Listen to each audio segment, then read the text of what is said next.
Para la estructura del sistema circulatorio ingresamos los valores de los vasos que van a componer nuestro sistema, como el número de vasos que tenemos según el tipo de vaso y los radios de estos. Además notamos que hay algunos que están en serie, otros en paralelo y otros en ambos. Luego calculamos los valores que influyen en el flujo de la sangre, y estos valores son, por ejemplo, la presión, en la que tenemos la presión en sístole, que es la presión máxima, y la presión en diástole, que es la mínima. Y ingresé los valores ideales para una persona, que son 120 y 80 miligramos de mercurio, lo que nos da una diferencia de presión de 5.332 PA. Además, podemos calcular la sección de cada vaso, en lo que influye directamente el radio de cada vaso. Y finalmente, la viscosidad de la sangre, que depende de la viscosidad del plasma y el factor de concentración de los glóbulos rojos.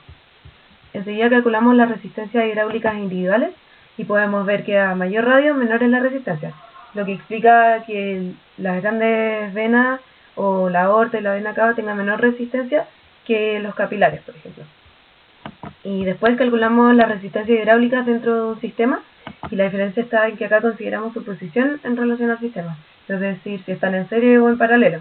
Para las que están en serie simplemente sumamos la resistencia, y para las que están en paralelo necesitamos el número de los capilares y la resistencia en serie. Y con esta fórmula podemos calcular la resistencia hidráulica total. Luego obtenemos que la resistencia hidráulica influye con la ley de Darcy en el flujo que hay por cada vaso, y acá podemos calcular el flujo total de sangre y el flujo por los distintos vasos según el flujo en bifurcaciones.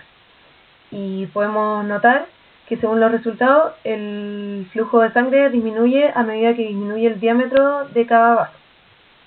Y con los flujos y resistencia podemos calcular la diferencia de presión en cada vaso, y así podemos notar que la presión es mayor en la aorta y grandes arterias, va disminuyendo por las venas hasta que no tenemos presión en los capilares.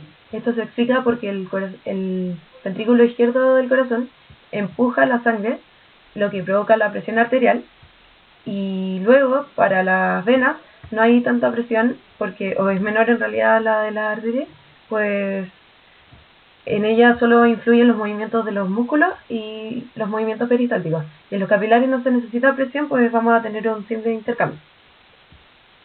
Y luego, con la fórmula 25 podemos calcular la velocidad que va a haber en cada vaso. Y así podemos obtener que la herida que se produciría según el vaso que se rompa, y nos damos cuenta que la más grave sería en las grandes arterias, pues es donde se pierde mayor cantidad de sangre. Y acá podemos ver que estos litros se pierden por minuto, y el flujo de una persona es 5 litros por minuto, por lo que se desangraría en cuestión de segundos.